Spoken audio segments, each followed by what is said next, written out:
Bom dia, irmãos. Bom dia a todos. Graças e paz. Vamos abrir as Bíblias no Evangelho segundo Mateus, capítulo de número 11. Nós vamos orar ao Senhor e depois faremos a leitura e ouviremos assim a pregação da palavra do Senhor em Mateus, capítulo de número 11, a partir do versículo 20. Mateus 11, verso 20. Vamos clamar ao Senhor a tua misericórdia e graça sobre nós nesse momento. Depois faremos a leitura da palavra do Senhor. Ó Senhor nosso Deus, Senhor de todo o céu e terra, Criador e sustentador de todo o universo, louvado seja o teu nome. Senhor, nós queremos nesse momento clamar ao Senhor pela tua misericórdia sobre nós, para que o Senhor possa iluminar-nos de maneira que a tua palavra possa adentrar em nossos corações, de maneira que possamos compreendê-la, Senhor Deus, e assim ela surtir em nós o efeito necessário de exortação e consolo para a tua glória, e para que possamos, ó Deus, ser instrumentos do Senhor, santificados para servirmos no teu reino. Seja conosco, Senhor Deus, nesse momento, nós te suplicamos, em nome de Jesus. Amém. Mateus capítulo 11, a partir do versículo 20, a palavra do Senhor diz assim: Passou então Jesus a increpar as cidades, nas quais ele operara numerosos milagres, pelo fato de não se terem arrependido. Ai de ti, Corazim! Ai de ti, Betsaida! Porque se em Tiro e em Sidom se tivessem operado os milagres que em vós se fizeram, há muito que elas se teriam arrependido com pano de saco e cinza. E contudo, vos digo, no dia do juízo, haverá menor rigor para Tiro e Sidom do que para vós outras. Tu, Cafarnaum, elevar-te-ás porventura até ao céu? Descerás até ao inferno. Porque se em Sodoma se tivessem operado os milagres que em ti se fizeram, teria ela permanecido até ao dia de hoje. Digo-vos, porém, que menor rigor haverá no dia do juízo para com a terra de Sodoma do que para contigo. Amém. Bom, queridos, veja que nós estamos aqui no momento em que o Senhor Jesus Cristo, ali instruindo aquela região onde ele estava, pessoas daquela região onde ele estava, ele iniciou tudo isso falando acerca de João Batista. A gente percebe isso no início do capítulo número 11, uma vez que alguns líderes religiosos confrontam Jesus acerca dessa temática, e ele então vai falar sobre aquilo que eles foram encontrar, no deserto, dando então testemunho acerca do Senhor Jesus Cristo, como nós aqui já vimos, e mostrando que, de alguma forma, aquelas pessoas não deram ouvidos nem à palavra pesada de João, e nem à palavra que de alguma forma trazia alegria aos corações por meio de Jesus, que era uma palavra que vinha acompanhada da alegria, da transformação, mediante os milagres que ele realizava. Então aqui Jesus vai falar, e percebam, nós temos que entender que é uma forma aqui, de uma certa linguagem, que Jesus utiliza para poder falar àquele povo acerca dessas cidades que ele vai trazer, por exemplo. Tá? Ele vai falar aqui de 3 cidades específicas, cidades em que ele entrou a realizar sinais e maravilhas, fazendo uma relação com outras 3 cidades que não ouviram, não tiveram a mesma oportunidade que essas demais. E ele vai fazer isso, veja que interessante, increpando contra aquela cidade. Versículo 20, ele diz: Passou Jesus a increpar as cidades. E é interessante que essa palavra increpar que ele usa aqui, uma palavra que na sua raiz do grego é oneidizo, ele usa também lá no Sermão do Monte, quando ele fala bem-aventurados os injuriados. No capítulo 5, versículo 11, bem-aventurados os injuriados, é a mesma palavra, tá? Então, quando Jesus fala aqui para eles, no que foi traduzido para nós aqui pela Ara como increpar, no Sermão do Monte, ele usa a mesma palavra e é traduzida para nós por injuriados. Ou seja, ele está dizendo: felizes aqueles que forem injuriados, felizes aqueles que de alguma forma forem repreendidos. A tradução da palavra pode ser também utilizada como repreendidos ou reprovados. Então, Jesus no Sermão do Monte diz: felizes aqueles que são reprovados, repreendidos, são injuriados por conta da sua palavra. O contexto lá, nós podemos lembrar bem que ele fala: injuriados e perseguidos, e mentindo dizerem todo mal contra eles por conta de Cristo, o fato deles serem seguidores do Senhor Jesus Cristo. Aqui Jesus usa a mesma palavra, mas não para dizer para essas cidades que são bem-aventuradas por estarem sendo increpadas ou por estarem sendo injuriadas pelo Senhor Jesus Cristo. Nós vamos perceber que é muito pelo contrário. O Senhor vai trazer aqui uma palavra para eles, mostrando que eles não deram ouvidos e não perceberam o tempo em que estavam ali a viver diante dos milagres que Jesus realizou naquelas cidades. E é justamente isso que a gente pode observar claramente no texto, porque ele fala, passou Jesus a increpar as cidades nas quais ele operara numerosos milagres. E por que Jesus começa a increpar estas cidades? Justamente porque, veja, pelo fato de não terem se arrependido, essas cidades não se arrependeram. Que cidades são essas? É interessante observar que quando Jesus Cristo soube da prisão de João Batista, aí isso a gente encontra lá no capítulo 4, ele vai para a região da Galileia. E a palavra do Senhor nos diz ali que lá ele vai em todas as cidades da Galileia, anunciando o arrependimento, chamando as pessoas a compreender que o reino de Deus estava sobre eles e realizando sinais e maravilhas. Ele prega, ele ensina nas sinagogas e ele realiza sinais e maravilhas em toda aquela região da Galileia, segundo o que nos é revelado em Mateus capítulo 4, no versículo de número 23. Uma vez que Jesus então sobe para aquela região, ele vai ali em várias cidades anunciar o reino, ensinar nas sinagogas e realizava ali sinais e maravilhas. Entretanto, aqui há uma palavra que é utilizada aqui justamente para de alguma forma nos mostrar que aqui ele pretende falar daquelas cidades que foram mais abençoadas, podemos dizer assim, pela presença do Senhor, porque ele diz, nas quais ele operava numerosos milagres. Isso nos faz perceber que ele usa aqui algumas poucas cidades, entre elas nós veremos 3. Não podemos, eu acredito que nós não podemos fechar aqui que Jesus usou apenas estas cidades, percebam por quê? Pelo fato de entendermos que Mateus tinha um propósito específico também a transmitir a sua mensagem, então ele pode vir a resumir essa questão das cidades, nós temos essa compreensão, bem como também a ideia de que ele não vai falar de várias outras. Por quê? Porque, por exemplo, no capítulo 8, lembra quando Jesus ele adentra o mar, atravessa o mar, vai para a região dos Gadarenos, e naquela região ele apenas expulsa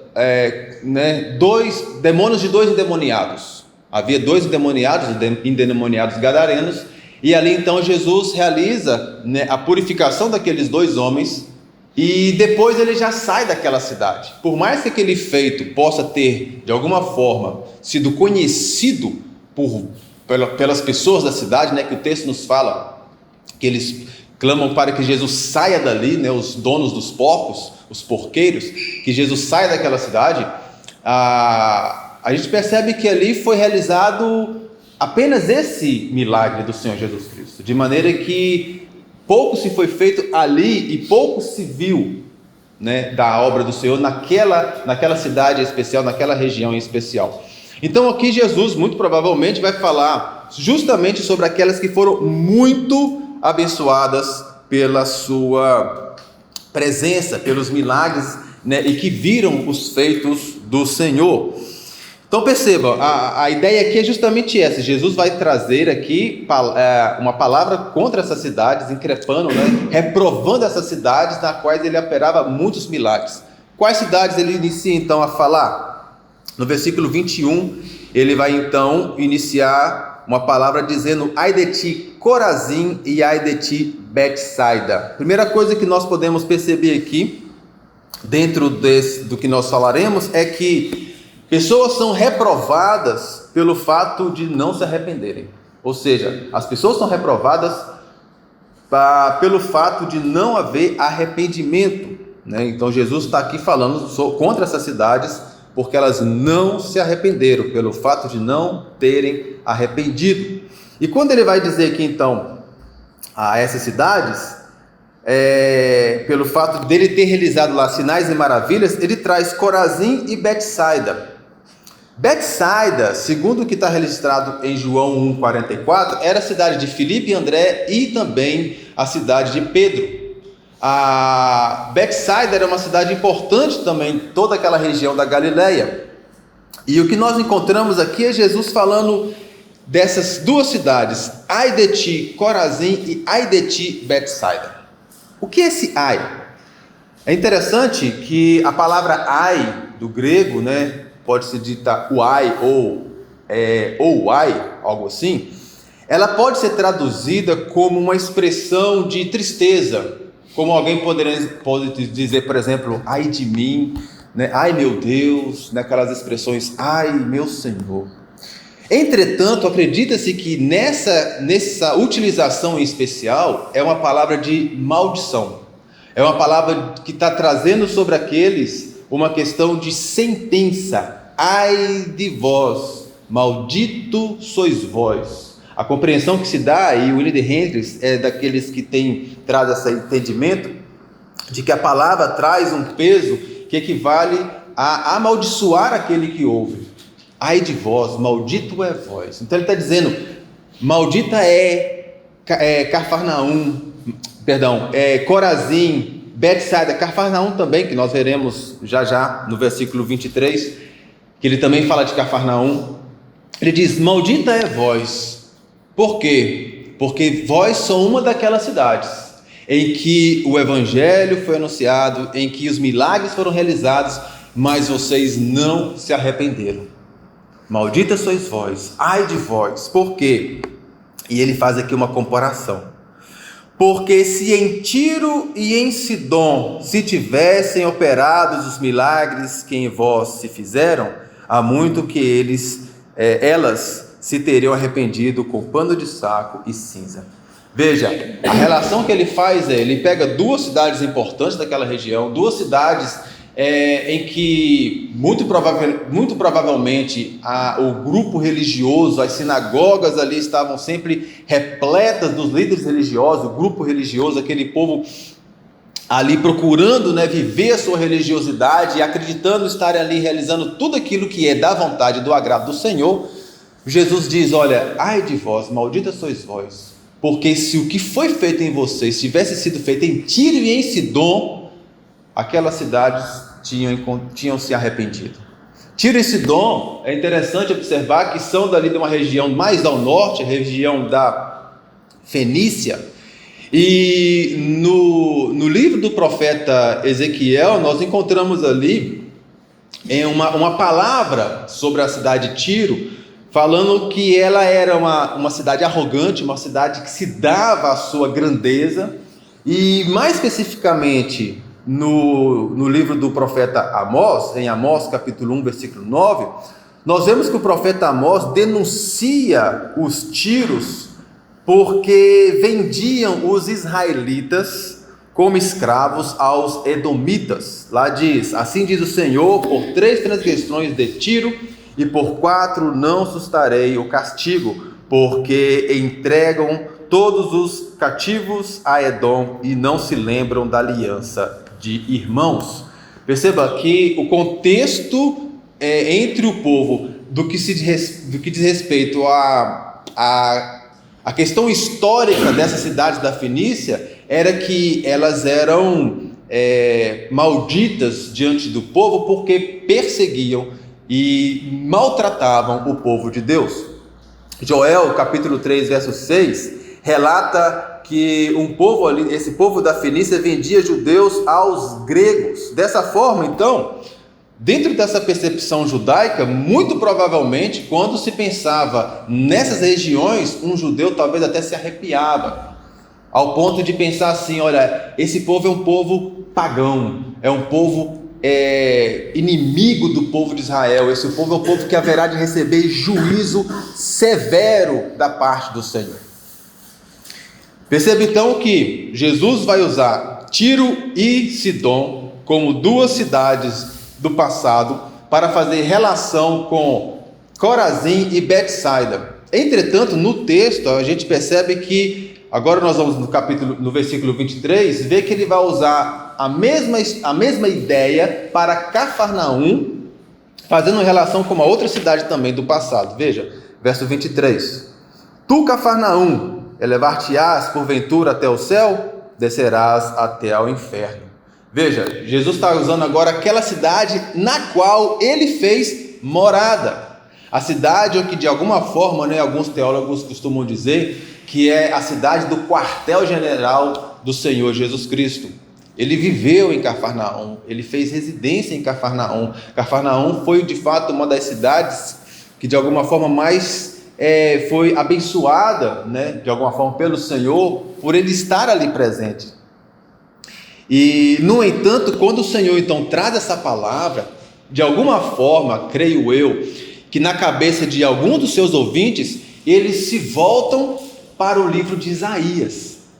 Isaías capítulo de número 14, do verso 13 ao verso 15, ali nós temos uma palavra do Senhor contra o rei da Babilônia, falando ao rei: Tu dizes no teu coração: eu subirei ao céu, acima das estrelas de Deus, assentar-me-ei. E ali naquele contexto, no versículo 15, ele vai dizer, o Senhor ao rei: Tu, falando ao rei, contudo serás precipitado para o reino dos mortos, no mais profundo abismo. Então aqui ele está dizendo: Cafarnaum. Quem é Cafarnaum? Sinagogas, aquela estrutura toda religiosa, um povo que de alguma forma acreditava que a sua religiosidade os levava ao mais próximo do Senhor, possa trazer ao coração do povo: nós seremos levados aos céus. Veja, Jesus diz: elevar-te-ás porventura até o céu? Vocês pensam que vão assim subir até o céu? A ideia de que a vida religiosa, a ideia de que toda cerimônia, toda busca por cumprir o cerimonial instituído na lei, vocês vão subir até os céus? Não, vocês vão descer até o inferno. Veja, ai de ti, Corazim, ai de ti, Betsaida, e podemos pensar: ai de ti também, Cafarnaum. Ele diz: Tu, Cafarnaum, não subirás até o céu, descerás até o inferno. Por quê? Continua no versículo 23. Se em Sodoma se tivesse operado os milagres que em ti fizer, teria ela permanecido até os dias de hoje. Justamente Sodoma, aquilo que nós encontramos no registro bíblico, da cidade destruída por conta da quê? Da sua imoralidade. Apenas Ló e sua família sendo preservados por conta da aliança com Abraão. Eles então saindo daquela cidade, aquela cidade totalmente destruída por questão da sua imoralidade. Veja o contraste, percebam. Sodoma, historicamente destruída, recebendo do Senhor ali a punição devido à sua imoralidade. Cafarnaum, região da Galileia, sinagogas, povo religioso, toda aquela imagem, do judaísmo, pensando eles chegar até o Senhor. O Senhor está dizendo para eles: vocês descerão ao inferno, porque se em Sodoma tivesse realizado os feitos que foram em Cafarnaum, haveria ali aqueles que teriam se arrependido. Veja, versículo 24: Digo-vos, porém, que menor Não, ainda no versículo 23, perdão. Os milagres que em ti fizeram, teria ela permanecido até os dias de hoje por conta do seu arrependimento. Não é essa a estrutura que o Senhor está apresentando nessa parte? Está dizendo, olha, ai dessas cidades em que muito se foi feito, mas não houve arrependimento, porque aquelas que haviam destruído, como Sodoma, e aquelas que foram ali recebendo a palavra de sentença do Senhor e que não são bem vistas pelos judeus como Tiro e Sidom, se lá tivessem realizado esses milagres, esses feitos, eles tivessem percebido a chegada do Messias, haveria entre eles o que tinham se arrependido. Então, o que a gente percebe aqui é Jesus justamente falando para eles, olha, muito está sendo feito entre vocês, muito vocês estão recebendo, porém não está tendo entre vós o arrependimento. Por isso, ele fala no versículo 24, vos digo, porém, que menor rigor haverá no dia do juízo para com a terra de Sodoma do que para contigo. Versículo 22 ele diz, eu contigo vos digo, no dia do juízo haverá menor rigor para Tiro e Sidom do que para vós outras, Betsaida e Corazim. Por quê? E aqui a gente percebe que o Senhor vai trazer então a palavra de sentença contra eles, uma vez que eles, tendo ouvido a palavra do Senhor, tendo visto os feitos do Senhor, eles não foram levados, não se deram ao arrependimento. No dia do juízo, então, menor rigor haverá para Tiro e Sidom e até para Sodoma do que para Corazim, Betsaida e Cafarnaum. Como isso é possível? Como no dia do juízo, essas cidades que foram tão perversas, Sodoma, a principal expressão de imoralidade, foi destruída pelo Senhor.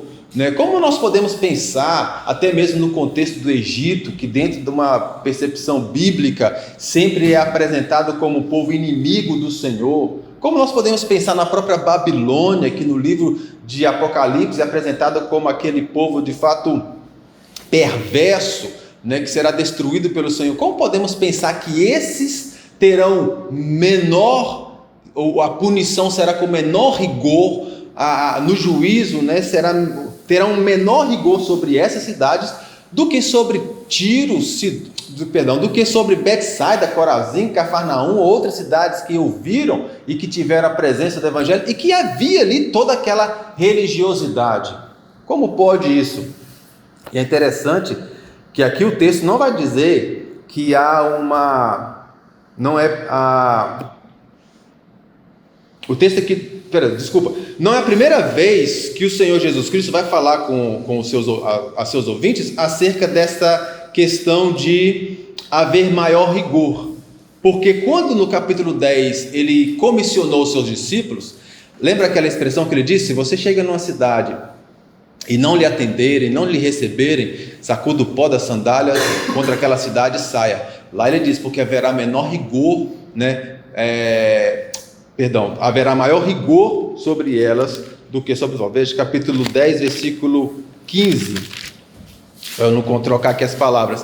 Em verdade vos digo que menor rigor haverá para Sodoma e Gomorra no dia do juízo do que para aquelas cidades. Menor rigor haverá sobre Sodoma e Gomorra no dia do juízo do que aquela cidade que, uma vez estando ali os discípulos, não os receberem, eles sacudindo o pó das suas sandálias, voltando-se contra elas. Maior rigor não significa ausência de punição. Haverá maior rigor, mas não a ausência de punição, pois vemos que todos serão lançados ao inferno, todos receberão a condenação eterna. No entanto, essa questão de menor rigor e maior rigor, a gente pode observar melhor quando Lucas vai nos relatar uma parábola do Senhor Jesus Cristo no capítulo 12. Lucas capítulo de número 12, versículo 47, ele nos diz assim, dentro da parábola que ele fala sobre o servo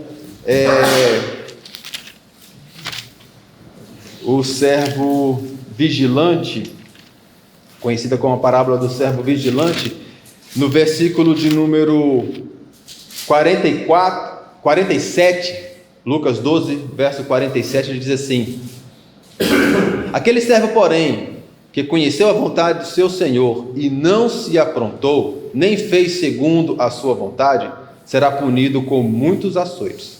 Aquele, porém, que não soube a vontade do seu senhor e fez coisas dignas de reprovação, levará poucos açoites. Mas aquele a quem muito foi dado, muito lhe será exigido, e aquele a quem muito se confia, muito mais lhe pedirão.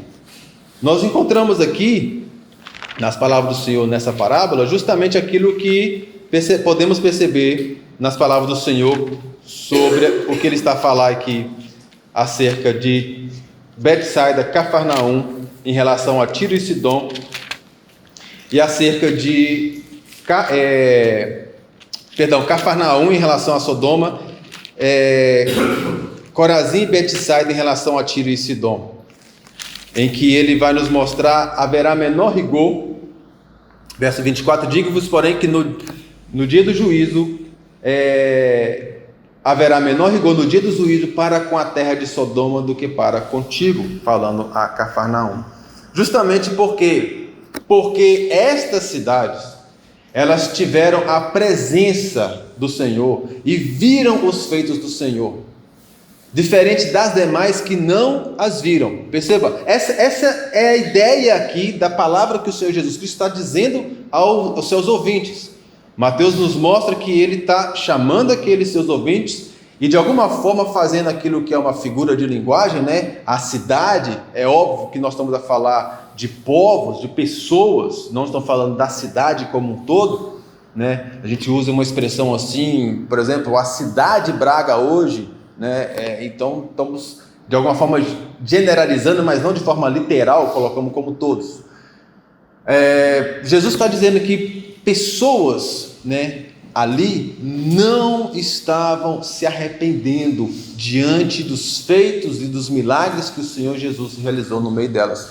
Aquelas cidades do passado, como Sodoma, as cidades de Tiro e Sidom, por exemplo, Tiro ainda, né, permanecia, e Sidom também naqueles dias, não viram os feitos do Senhor. Por isso, no dia do juízo, menor rigor. Todas serão condenadas, mas menor rigor será sobre estas. Por quê? Porque elas não tiveram a oportunidade de ver os feitos do Senhor, diferente de Cafarnaum, diferente de Betsaida, diferente de Corazim. Essa é a ideia do texto. Então, o que a gente pode observar aqui é isso. O que eu trago para nós aqui, então, como aplicação para esse texto poder trazer-nos hoje exortação e também consolo? É a pergunta de: o que hoje conhecimento bíblico tem gerado em cada um de vós? O que o conhecimento bíblico tem gerado hoje em cada coração? Será que o conhecimento bíblico hoje tem gerado algo? E aí eu acredito ter lido ou ouvi essa expressão, não me lembro de quem, que é intelectualismo bíblico. Eu uso essa expressão intelectualismo bíblico para dizer: será que hoje conhecimento bíblico tem gerado em cada coração apenas um intelectualismo bíblico? Conhecemos sobre a doutrina do pacto. Olhando para a Bíblia de forma intelectual, ela parece muito lógica. Ela parece lógica. Um Deus que criou e que faz uma aliança com o povo, e que ele, como é um Deus fiel, vai cumprir com essa aliança. E todo o povo, então, está debaixo dessa aliança, da fidelidade desse Deus, e vai caminhar sobre a face da terra, sendo cuidado por esse Deus. E por mais que o povo falhe, esse Deus é o Deus que vai lá e cuida do povo, perdoa o pecado do povo e cuida do povo, e que faz uma aliança com uma marca, de maneira que a circuncisão, de maneira que as festas, de maneira que tudo aquilo que foi instituído mostra a aliança que esse povo tem com esse Deus, e que agora o Deus que enviou o próprio Filho traz nessa continuação dessa aliança o sinal do batismo, os sacramentos, para que possa mostrar: esse povo é um povo desta aliança. Isso de forma lógica é possível compreender. porque faz sentido na Bíblia. Quando a gente aprende dessa forma, faz muito sentido pensar que Deus criou, Deus conduz o povo está sendo levado por esse Senhor dentro dessa questão pactual, então logo Deus não pode deixar de cumprir o pacto, porque Ele é o Deus fiel. Muito lógico. Entretanto, será que isso apenas traz intelectualismo bíblico? Será que isso apenas traz um conhecimento das Escrituras que leva a saber discernir: aquele está errado, não, aquele ali estão certos? Porque a Bíblia diz assim: aqueles estão errados, aqueles estão certos. Será que isso apenas traz essa capacidade de discernir entre quem está fazendo o que é certo e quem está fazendo o que é errado? Será que a compreensão bíblica, será que o intelectualismo bíblico está gerando apenas uma certa vaidade de dizer: eu conheço as Escrituras? Ou está gerando aquilo que é devido: arrependimento e fé? Porque percebam, se a palavra de Deus, aquilo que é anunciado, não transforma o coração, não humilha a gente, não nos mostra os nossos pecados, a necessidade de santificação, e não nos leva a confiar mais e mais em Deus, a palavra dele não está surgindo efeito. Pode ser que muitos estão crescendo como intelectuais bíblicos, mas não como verdadeiros filhos de Deus, porque a palavra não está surtindo transformação. Quando nós nos arrependemos dos nossos pecados, cientes de que aquilo que nós fazemos transgride a lei do Senhor, que clamamos por misericórdia do Senhor, mediante a fé que Ele opera em nós, nós cremos: sim, o Senhor perdoou-nos os nossos pecados. Mas, percebam o que eu quero dizer: se por meio desta fé e conhecimento bíblico, esta mesma fé não tem nos conduzido para crer, Deus está no controle hoje, por mais que eu não consiga ver, por mais que eu estou olhando para os lados e diz: o mundo está se acabando, vamos todos morrer, entramos em desespero. Ou será que a fé e o conhecimento bíblico tem gerado em nós a fé de nos dizer: Senhor, me ajude a manter-me firme, porque eu creio no Senhor, mas eu preciso da Tua graça para poder praticar isso, porque eu pela fé creio, tudo está sob o controle de Deus. Ele não está em desespero. Ele não está em desespero por conta da saúde do seu povo. Ele não está em desespero por conta da realidade social que o povo está vivendo. Ele não está em desespero porque hoje nós temos visto pais perdendo os filhos, crianças sendo levadas por uma ideologia de gênero. O nosso Brasil mesmo ali naquele momento que o Lula sobe a rampa ou o Lula não sobe a rampa. Deus não está em desespero. E se a nossa fé não nos trouxer tranquilidade, temos que reavaliar a nossa fé, a nossa compreensão bíblica, se não é apenas intelectualismo bíblico para saber falar para as pessoas sobre a Bíblia, para poder saber exortar alguém sobre a Bíblia, para dizer que alguém está errado usando a Bíblia, mas na nossa vida mesmo a gente não está praticando aquilo que nós estamos dizendo para o outro. É só intelectualismo bíblico, é só religiosidade, é só mesmo uma questão como Cafarnaum, como Betsaida, como Corazim.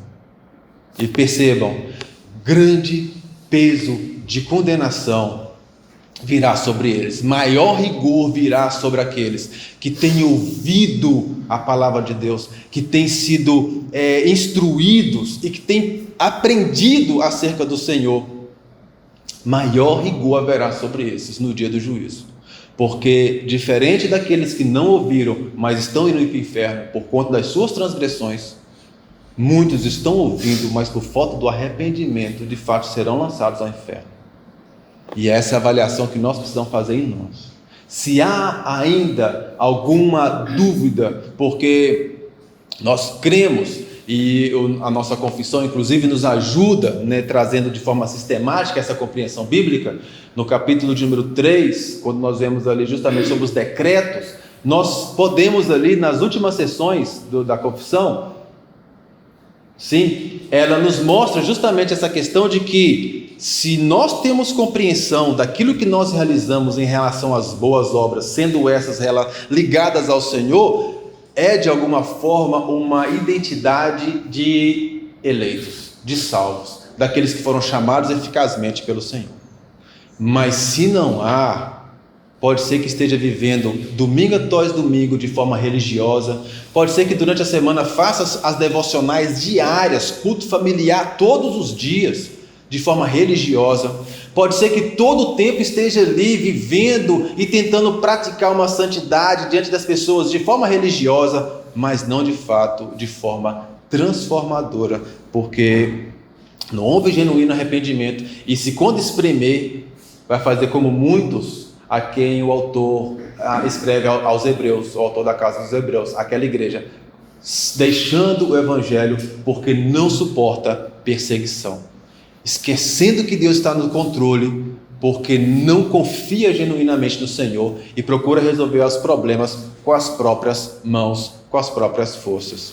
Essa é a pergunta que eu faço: o que o conhecimento bíblico tem gerado em cada coração?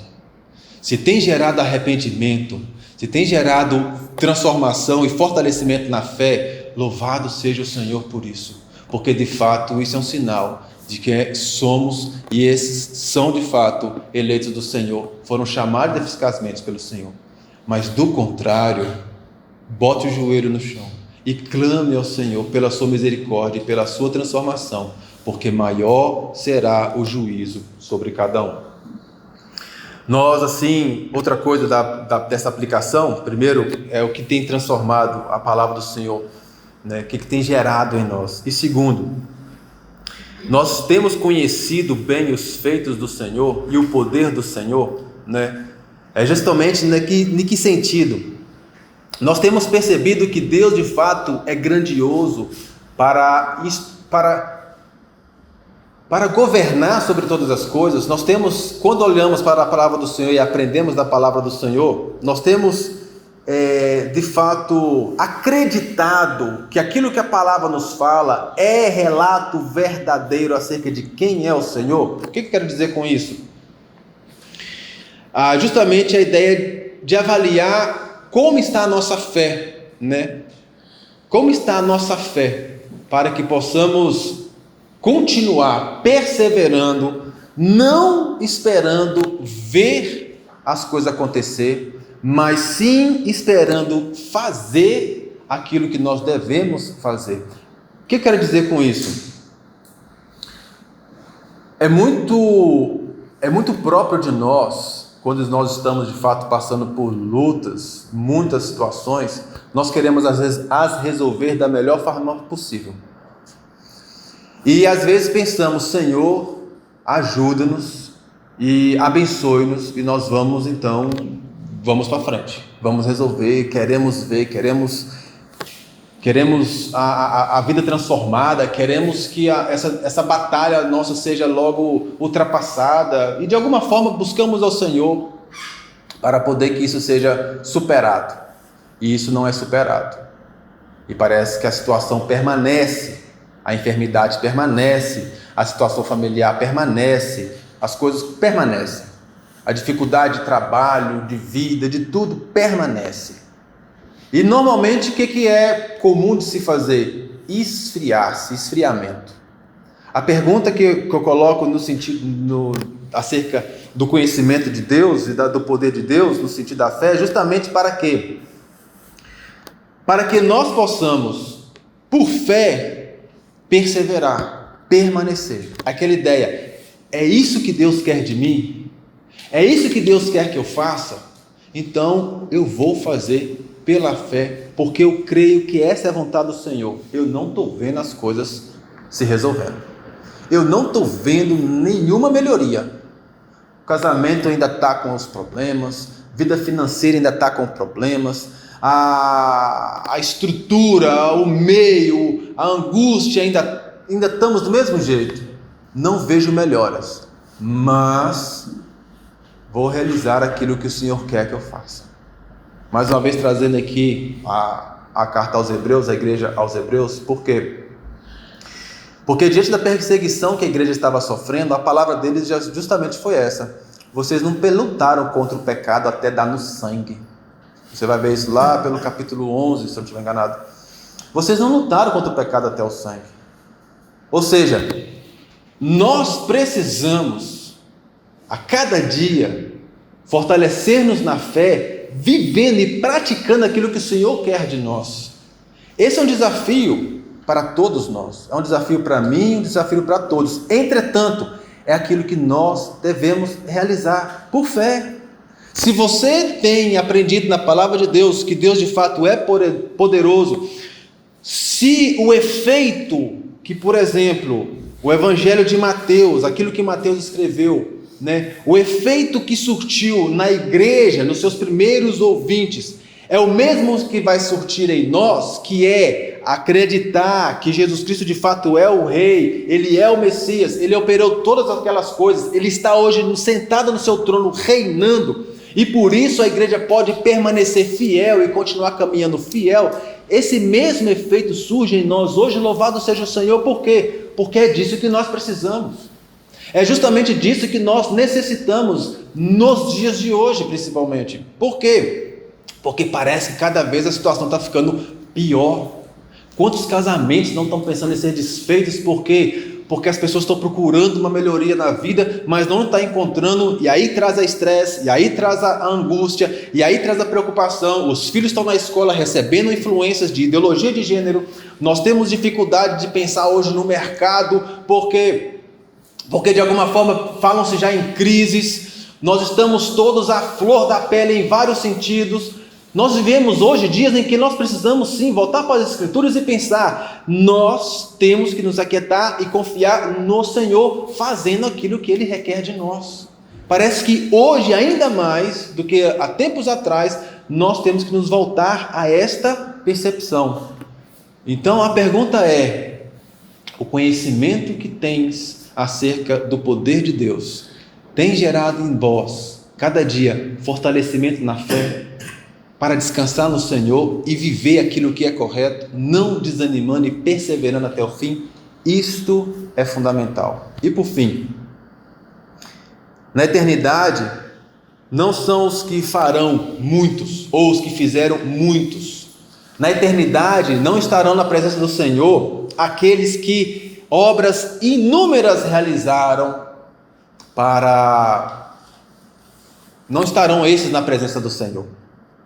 No entanto, na presença do Senhor estarão aqueles que arrependeram-se dos seus pecados e creram no Senhor e Salvador Jesus Cristo. Somente esses. A vida religiosa, ela não leva ninguém à presença do Senhor.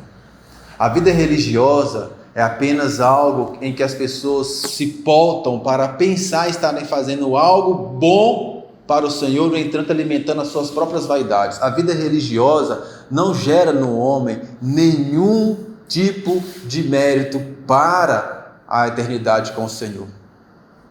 A palavra do Senhor chama ao arrependimento. A palavra do Senhor de fato mostra a necessidade de nós arrependermos dos nossos pecados e da nossa fé no Senhor Jesus Cristo, crendo que somente Ele, pelo mérito dEle e por imputar em nós a justiça, nós estaremos com Ele eternamente nos céus. Não pensemos que a perfeita guarda do dia do Senhor, não pensemos que a devocional diária, não pensemos que todas essas coisas nos trazem condições de estarem na presença do Senhor. Não. A condição para estar na presença do Senhor é: você já se arrependeu dos seus pecados e creu verdadeiramente no Senhor Jesus Cristo, entregou a sua vida totalmente a Ele, confia nele para a sua salvação. É isso que importa. Todo mais é aquilo que nós devemos fazer porque é vontade do Senhor. Mas sem essa transformação, toda essa busca é apenas religiosa e não de fato uma busca que nos leva à presença do Senhor. Amém? Oremos mais uma vez. Ó Senhor Deus, Senhor todo céu e terra, te damos graças, Senhor, pela Tua palavra essa que traz, meu Deus, o conhecimento acerca do Senhor, da Tua palavra, da Tua lei, o conhecimento acerca de nós mesmos, do pecado, da queda, a necessidade, ó Deus, então, do arrependimento, mas principal, a alegria, ao mesmo tempo a satisfação e gratidão de que bem sabemos que há uma obra do Senhor em especial naqueles que são eficazmente chamados por Ti. Senhor, o Teu povo, os que verdadeiramente foram chamados, eficazmente salvos, o Teu povo, Deus predestinado, que no tempo devido recebeu do Senhor a transformação mediante o Teu Santo Espírito, necessita, ó Deus, mais uma vez, de uma restauração, de um avivamento e de um novo arrependimento, ó Deus, diante de tantas coisas que têm se passado, e necessita, Deus, de voltar-se novamente ao Senhor e de se arrepender dos seus pecados. Por isso, Senhor Deus, na pessoa do Teu Santo Espírito, incline cada coração, para que cada um possa se lembrar, ó Deus, da Tua palavra, e que cada coração transformado se dobre diante de Ti, se humilhe diante de Ti, arrependido dos seus pecados, povo do Senhor. Bem como também, Senhor, faça com que o conhecimento que tem tido do Senhor não seja apenas um conhecimento intelectual, mas um conhecimento necessário e por meio do qual o Teu povo irá permanecer fiel ao Senhor diante de qualquer adversidade, diante de qualquer luta, diante de qualquer situação, que o Teu povo venha permanecer fiel diante do Senhor. Peço por aqueles, ó Deus, entre nós e entre os nossos, que ainda não tiveram o genuíno arrependimento dos seus pecados. Tem misericórdia sobre esses. Sejam esses também, ó Deus, agraciados pelo Teu Santo Espírito em devido tempo, para que também possam participar, ó Deus, da maravilhosa graça do Senhor e serem também encontrados entre aqueles que habitarão eternamente com o Senhor. Pai, nós Te suplicamos, ó Deus, a Tua piedade, a Tua misericórdia, o Teu perdão, e que seja o Senhor aquele que há de restaurar corações e nos fortalecer para as lutas e adversidades desse tempo. Em nome de Jesus. Amém.